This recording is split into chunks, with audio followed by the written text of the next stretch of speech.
Hello again, I'm Maciej Mikos and you're watching World Talks. The trilateral peace talks between Ukraine, Russia and the U.S. Will take place next week in Abu Dhabi. Why were they postponed? And what should we expect from this next round of negotiations?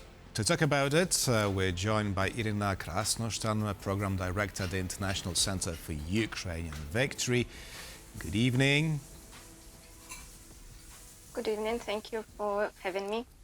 Thank you for accepting our invitation. Now, first of all, before we talk about negotiations, I'd like to ask you about the current situation in Ukraine, especially concerning heating and electricity. Is it getting better? Yes, the situation, of course, remains quite difficult. It is slightly improving, but the word slightly I'm using in a very, in the terms where things are a little bit better, but still are very hard. Yesterday, Ukraine faced almost total blackout for a few hours. This was related to a combination of factors, but it was a very concerning situation. Luckily, it was resolved rather fast. But the teams of repairs are working non-stop under very difficult weather conditions, and they are basically considered in Ukraine as much the heroes as the defenders of Ukraine, and they are doing an incredible job. But the situation is difficult, especially in Kyiv. There are still hundreds of residential houses that have no heating. Basically, some of them have no heating for weeks now. And as you know, everywhere in Europe, the temperatures are dropping. So at this point of time in Kyiv, it's minus 17 degrees. And tonight and several upcoming days, the temperatures will drop even more to 25 degrees at night and sometimes even 30. So, people remain also without electricity for many hours. Again, things are slightly improving in the terms that there are more hours in a day that someone has electricity, but the situation is still very difficult, especially if you think about elderly people or families with children and so on. The temperature sometimes in the apartments is like 10 degrees or 12 degrees. So people put even tents in their flats I know we've heard news of this one person who froze to death in Kyiv, if I'm not mistaken. Yes, unfortunately. Now, the Kremlin says, despite Donald Trump's assurances that the partial energy infrastructure ceasefire holds only until today, should we then expect another Russian mass attack on Ukrainian cities this night? Well, it's the problem and the tricky part with this so-called ceasefire, energy ceasefire, is that no one actually knows the exact terms of this ceasefire, as it's basically a personal agreement between Trump and Putin and maybe their teams, but no one knows from which date it entered into force and for how long it is supposed to be in force. So far, for a few days, there were indeed no major attacks on Ukrainian energy infrastructure. But then again, there were attacks on the logistical routes, on the railway systems, and even on some civilian facilities, such as, just trains moving, or on the maternity ward today. For example, on the bus of the miners, there were miners killed in Dnipro region. So, there is no total ceasefire, and even with the energy infrastructure ceasefire, it's very, unknown for how long it will last. But the fact that the talks have been moved to 4th of February and 5th of February give a little bit light hope that maybe there would be no attack on the energy infrastructure tonight. Because again, it all depends on how much Putin kind of values his promise to President Trump. But we will see. But theoretically, if the talks are to have place on 4th and 5th, Russian side would at least try to enter in these talks in a more kind of positive dynamics. So that would maybe prevent them from attacking us, at least attacking the energy infrastructure in the upcoming few days. But you can never know, because last time when the talks were happening, there were huge attack on Ukrainian energy infrastructure. So it's not a guarantee, but the postponement gives us hope that maybe there would not be a major energy facility attack. Right, the peace talks were supposed to be happening right now, and they've been moved to 4th and 5th. So what was the reason for this delay in negotiations?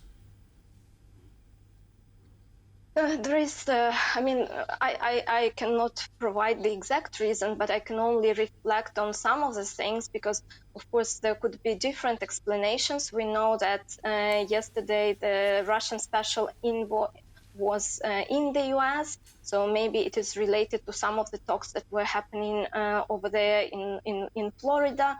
Maybe it is actually related to this energy ceasefire, and in an attempt to kind of prolong the time during which the ceasefire will be holding, because, as I'm saying, that there is a better chance that Russia will at least try to pretend it is in a more peaceful mood, if you can say so. I'm saying this a little bit in a way that Russia will just try to kind of show to Trump that they have a goodwill. So maybe this is the reason, but of course the situation in the Middle East and so on can also be involved into that. So there are different factors, and one other factor that maybe have influenced that it was known that Steve Witkoff and Kushner were not supposed to be in these talks on today, that were supposed to happen today, and perhaps Ukrainian side was actually hoping for them to be there. So we will see if they would be there on 4th and 5th, but maybe it's the level of representation from US that also made the date move. Right. Now, in fact, Kirill Dmitriev, the Russia's top negotiator, came to the US yesterday, and the American top negotiator, Steve Witkoff, claims he had a productive and constructive meeting with him. Now, what does it mean for the progress of peace negotiations from Ukraine's perspective? Well, these two have always say that they have really constructive talks. For Ukrainian side, I would say that it always is a matter of worry when we see these two meet privately, because we never know what they could be discussing. And we know also from the past that out of their close meetings, some very worrying things have came out. For example, I'm referring to that, now a little bit forgotten 28-point plan that was a result of the meeting between Witkoff and Dmitriev. But for now, I really hope that they were actually discussing this energy facilities ceasefire, and maybe, as I'm saying, this can be considered constructive from the American side if they are able to ensure that Ukraine will not be attacked under these extreme weather conditions. So hopefully this was among the topics, but maybe some other issues as well. But I don't know if this will give any new Let me quote Steve Witkoff here. He said, "We are encouraged by this meeting that Russia is working towards securing peace in Ukraine." Now, do you really feel like Russia is working towards securing peace in Ukraine? Oh, well, I like this diplomatic wordings. Well, how to say? When Ukraine is attacked all the time, it's really hard for me to feel that Russia is trying to secure in peace. Because, as I said, yes, they have not attacked in the past few days the energy infrastructure, but today dozens of people have been killed in different cities. The attack on Zaporizhia, the attack on Dnipro, and many other places. So, it's very, very hard to be talking about securing peace when people are continuously being killed, when civilians are attacked, and all of this. But I think that what Steve Witkoff meant was perhaps this kind of gesture of goodwill that Russia is showing now, but by kind of restraining itself from attacking the energy infrastructure. Most likely, I mean, for the American side, they can see it as a big progress, because in the past Russia has been refusing to do so. So they can consider this a breakthrough. But once again, Russia is not stopping attacking Ukraine in general. So for me, it's maybe a slight movement, but I cannot say that this is like giving a bigger picture, that I see suddenly a change in Russian behavior. They So we're continue getting many to mixed yeah. signals. However, on the other hand, Russia's foreign minister, Lavrov, is once more attempting to sabotage peace negotiations, I guess, by demanding the right to self-determination for Donbas and Crimea inhabitants. Now, do you think that Russia may go back to its maximalist demands towards Kyiv in order, well, to sabotage the current progress of negotiations? Well, I think it's part of Russian usual tactics. They kind of make maybe a very small tactical step to show that they are willing to discuss something, or that they are not a party to blame in this.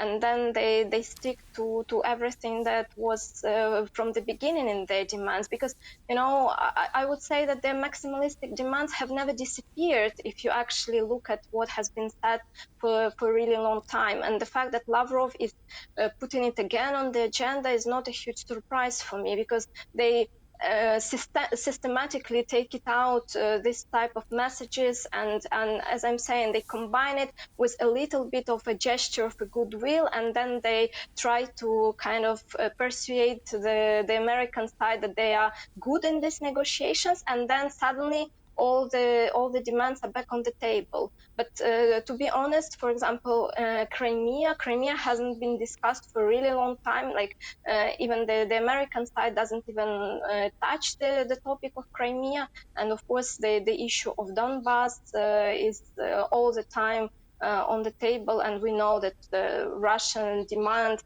has not disappeared about this. Iryna, last question, and briefly, please. How did you react to the news that there would be no fast lane for Ukraine to join the EU? Well, of course, this is disappointing because, Ukraine sees itself as part of the European community, and it is part of the European community. So we really hope for this process to happen faster. But on the other hand, I mean, when I heard the date of 2027, as an expert and analyst, I also have had some doubts how realistic it can be to be part of the EU by 2027. So there is some disappointment, but there are also like realistic expectations on our side. Iryna Krasnoshtan, Program Director at the International Center for Ukrainian Victory, was our guest this evening. Thank you very much. Thank you. And thank you for watching, and stay with us for more interviews here on TVP World.